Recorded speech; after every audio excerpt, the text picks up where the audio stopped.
Good morning, good afternoon, good evening, everybody. Thank you so much for joining PwC's latest Power of People Reimagined LinkedIn Live session. Actually, so delighted you're able to join us. I'm Pete Brown. I'm the global leader for our workforce practice at PwC in a fairly grey but dry London today. We're going to talk today around a topic that we know is on the mind of many individuals and organisations around the world, and indeed many of the comments we've had from people who watch this have been asking us to talk about this. And I'm delighted to be joined by three fantastic colleagues who I'll introduce shortly. But the talk around GenAI and the impact on the workforce is something that certainly I and many of my colleagues are having on a day in, day out basis. And in preparation for this session, a couple of us, Julia, who you'll meet in a minute, and I put some polls out on LinkedIn just to work out how much is GenAI being used by workers in their day-to-day work. Roughly, and it's not an exact science, but roughly 40% of people say they're using it all the time. About 30% say they use it maybe once a week, and 30% say never use it at all, right? So that just gives you a flavour for the fact that, frankly, it is being used quite considerably across the workforce. And we know from our Hopes and Fears study that we released earlier this year that sentiment among workers around the world is broadly positive towards AI. Only just, but it is broadly positive. And workers aren't afraid of it. They see it as something that enables them to develop new skills and perhaps take away some of the more routine, the mundane in their work. But I think there are so many implications of this, be they the technology itself, the economic implications, the customer user experience, regulatory impacts, ethical and social dimensions, skills. I think one thing that's absolutely true is we don't know all the answers. Nobody does. It's moving so quickly and there's so much going on. But to help us maybe start unpacking that and to talk about what we're certainly seeing with conversations with organisations around the world, delighted to be joined in New York by Julia Lamm. Julia is our global lead for our financial services workforce business. Good morning, Julia. Good morning. And in London, we have Prasun Shah. Prasun is our global CTO for our workforce practice. And Defne Kansu, who's a fantastic colleague who spends a lot of her time working with organisations, leading some of the proof of concepts we're certainly doing in this space. So Prasun, perhaps I can start with you. In terms of what you're seeing going on in the market, why is this whole thing around GenAI? Why is it something that's going to move faster than other emerging disruptive technologies that we've seen over the years? So Pete, I think there's two things that stand out for me. One is the pace of change, as you sort of alluded to. It is truly exponential and it is constantly changing. I think organizations and workforces are trying to keep up with it. The second thing, and this is really important for me, and I'll sort of underscore this, is the pervasive nature of this technology. Now, GenAI as a technology has been around, but since ChatGPT was released in November 2022, what it has done is it's sort of made it eponymous and has ushered in what I call the iPhone moment for technology adoption inside of an organization. And the big difference, in my opinion, is that it has suddenly created an expectation of how whole organizations and workforces will interact with technology. And this, in turn, I think will lead to big shifts in business models and service delivery models inside the organization. Okay. I would add on to that. I think it's that mass accessibility that is the game changer. I mean, we're bringing this very sophisticated technology to an everyday user. You don't have to be a tech whiz. You can use it and understand it. And I think it's that accessibility that's the game changer here. So given all that, Julia, perhaps I'll come to you then. What should organizations be thinking around in order to sort of get this right in terms of for the workforce? Sure. Well, I think most organizations have already decided, are they going to have a policy to, not allow access, or will they allow access? Are they going to actually, make an investment in their own version of the tool? So that's one thing that I think many have already kind of crossed that bridge. But most of our clients now are looking at what are the use cases and how does this actually come to life in my day-to-day. So looking through, front office, back office, really trying to understand how this is going to disrupt business processes. We know for HR, just to give one organizational example, 84% of HR leaders think that GenAI is going to be boosting productivity for the HR function. And so you take that, it's actually one of the functions that's being, in many cases, deprioritized by clients. They're looking more at front office and larger scale of impact for the early use cases. that's exciting. And if that number holds true across other parts of the organization, we're going to see a lot of uplift. I think the last space our clients need to start thinking about right now, in addition to getting the use cases together, figuring out if they're going to, develop a GenAI factory, what does their governance and organizational structure look around that, is to get their talk track, their story. Are we an organization that is embracing this technology? Are we actually going to be moving slower? We know in the financial services industry, highly regulated, other highly regulated industries feel this as well. They're very concerned that they might do something that's incorrect, right? So they're going a little slower than others. So what is our perspective? Are we looking to boost, enhance jobs? Are we actually looking to automate away jobs? Less organizations are saying that latter message, but we do think there's going to be a lot of productivity enhancement. And thus, are people actually going to be, not having as much work, or are they going to be able to be redeployed onto more, strategic things that involve human skills? And just before I come to you, Defne, on this one, I should have said at the start, actually, if anybody watching has got any questions, please do put them in the chat, and I'll endeavour to get to those as we go through, or we'll get back to you with answers following this session. But I think implicit in what you just said there, Julie, though, kind of presupposes that organisations are open to actually allowing their employees to experiment, to play with this technology, which I don't think is always the case. But definitely, let's stay in that world of an organisation that is allowing experimentation. From a user point of view, what should they be thinking about? I think, Pete, before we sort of go on to sort of experimentation, just one other thought I had triggered off by what Julia talked about, the talk track, actually. So for me, and this links back into the experimentation piece nicely, but one really important thing organizations at this time need to think through to get this right for the workforce would be to actually realize that the change adoption journey will be very different with AI adoption than it has been for other forms of technology. And why do I say that? So think of all the things that will affect this journey, right? So what is the purpose of AI inside the organization? For example, is it being used for process efficiency, or is it going to be used for innovation, like say in drug discovery? What's the nature of the workforce we are dealing with? Is it white collar, blue collar, or even new collar workforce? And then within that workforce, what's the impact of various kinds of mindsets, growth versus fixed? And we know they all play out differently, or individual behavioral traits. All of these will play a role in how each individual adopts to that AI journey. And hence, it's super important for organizations to understand this and then create that sort of right environment for these personalized journeys. Mm-hmm. That sort of links back to how we start thinking about experiments. Yeah. Definitely.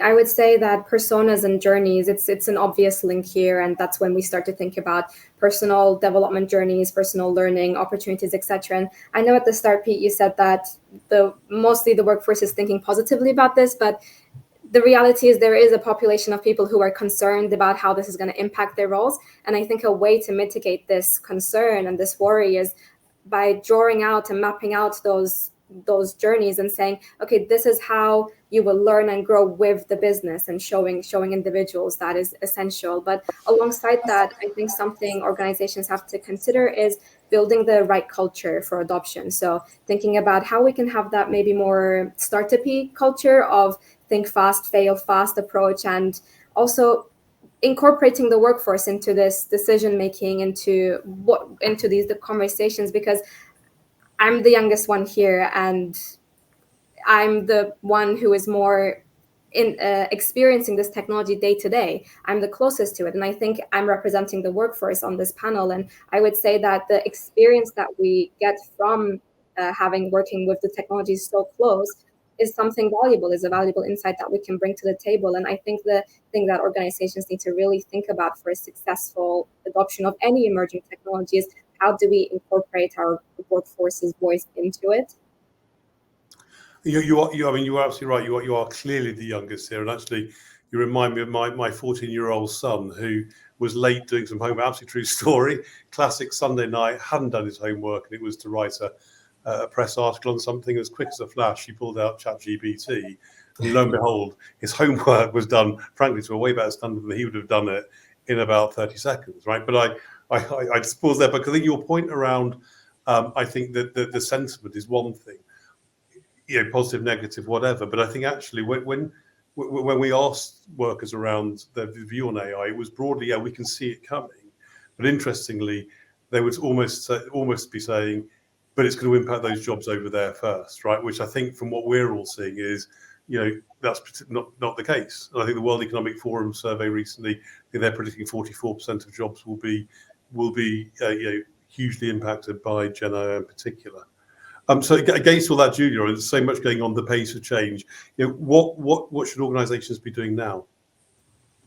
Yeah, Pete, I think we hit on a couple of them, but I'd like to just deep dive into this concept of the journeys. And we've defined sort of 6 broad stakeholder groups. I think organizations can start to map their employees into these personas to start to think about how they engage them. So you've got leaders who are, obviously driving from the top. They've got to have the one with the talk track together. You've got strategists who are identifying the ways that it's going to actually be used. You've got governors who are actually, utilizing and kind of managing the way all the use cases are being processed. Activators, your traditional change champions, thinking about how you're going to be applying this on a day-to-day basis. And then builders, and finally end users. So thinking about who falls into what category, so how you can start to harness that. In addition to some of the other things we've talked about, there's a lot for organizations to be doing right now.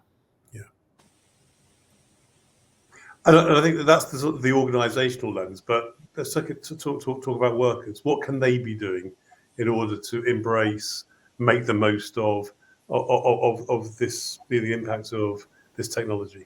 And Defne, perhaps start with you. Yes, I would definitely say stay curious, learn about it, learn about prompt engineering. How can you tweak your prompt to make the output a little bit better? Go onto ChatGPT and experiment, understand how it all works. But I think as much as we can go and learn out on our own, I think the leaders play an essential role in creating that environment and encouraging that experimental culture. Because essentially, if I could say one thing that organizations need to do today is to gear up their workforce. They need to make sure that their workforce is ready for the future. And the way to do that is by encouraging them to understand what is happening, understand how it works, understand how it relates to their own work, their day-to-day job, etc.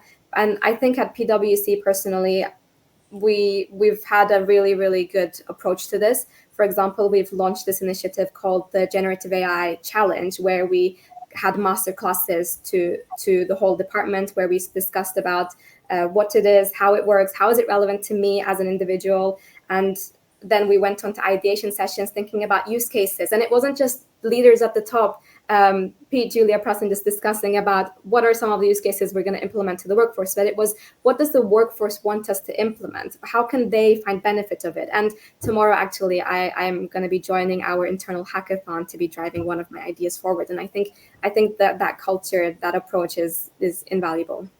So you've actually answered one of the questions that's coming actually around what are we doing at PwC?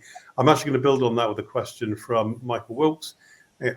In that context where you are experimenting and trialing, how do you actually go about creating a safer environment to experiment, encourage innovation, especially given economic pressures right now? Prasun, do you want to take that one? Sure, and I don't think there is a silver bullet to this, right? So it boils down to the organization's culture, but more fundamentally, I think, and was it Julia when we were chatting about this earlier? We talked about this idea of if you don't embrace it, you are going to be left behind, and what you don't want to happen is being AI'd, if you will. So embrace it, recognizing that we will not have all the answers. We do need to do it in the right way with all the right guardrails in place, whether it's to do with data, infosec, risk, ethics. And I'm a strong believer of the fact that whilst we will need to deal with algorithmic bias as more and more algorithms are going to start delivering services for us within the enterprise, it is also true that the organizations are made up of humans. It's the same set of humans who are helping design and build these algorithms. So the bias exists both within the organization as well as in the algorithm. So we need to deal with it. We need to take it head on across data ethics and the guardrails, but we just need to embrace it and start doing something. That's probably the only way to sort of move this debate forward. Yeah. Okay. And just to pile on there, Pete, I mean, we have so many clients who come to us with this challenge, whether it's related to Gen AI or not, saying, how do you get, people to let go and accept failure or allow for mistakes? Now, I think there's a bifurcation there, right? When you're closing the books at the end of the month, you don't want an error to be present. But there are little ways you can drive that.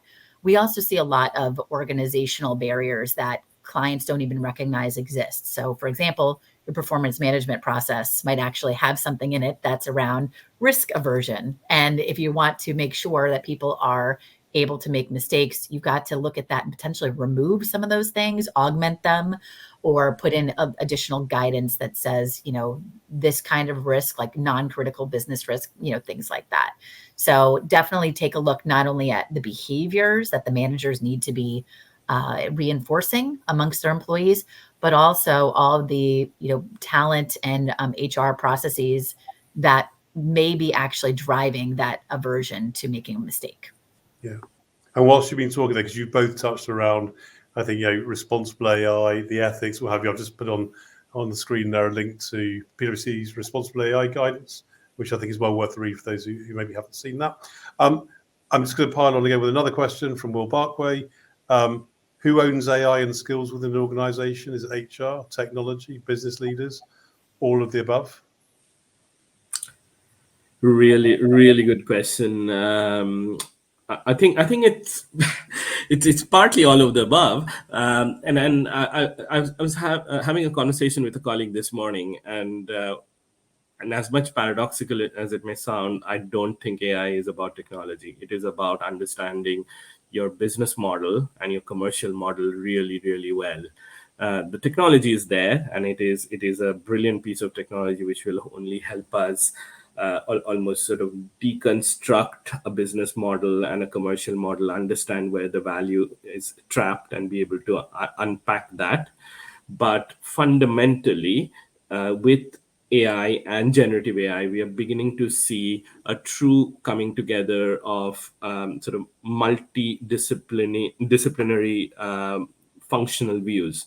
So to bring this to life, so we talk about skills, and in the HR function, we talk a lot about skills being the new currency. But nowhere than AI is where you actually start seeing a brilliant example of how this starts bringing together two different functions. We are all expecting organizations to work out how they are going to embrace AI. Organizations in turn are probably looking at their CTOs as the first line who would work out how to use and adopt AI. The CTOs need help around working out what skills they need for their future organization. A brilliant example of HR and technology coming together, the HR function that is, and the technology function coming together. In other words, the CHRO and the CTO own that agenda. And that's just one example. You can now start replicating it across different functions, sales, marketing, legal, and so on. So it is truly cross-functional. So last question, there's a few coming in, but I'm going to ask this one. Given that, so this culture, this environment of experimentation, encouraging it, I think implicit in Samantha's question here is that people don't trust Gen AI, or maybe she doesn't. How can organizations increase trust in the outcomes of Gen AI? What should they be thinking about?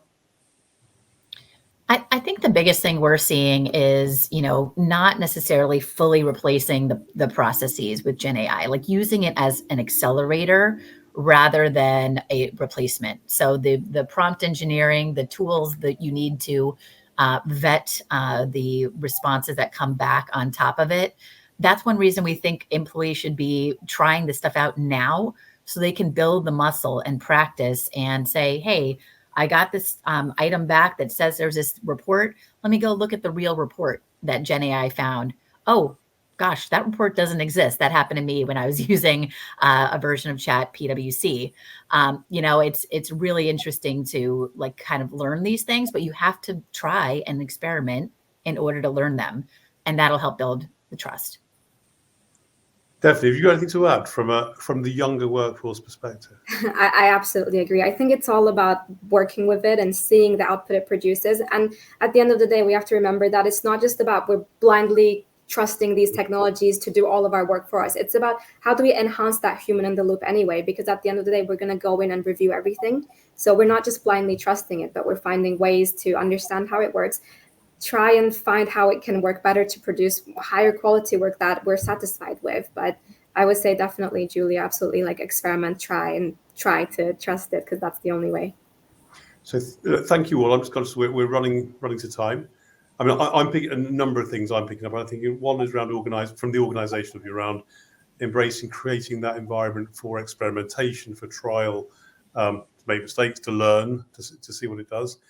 I think secondly, embracing the workforce, the broader workforce, as you're doing that, to really make sure you're getting that diversity of view.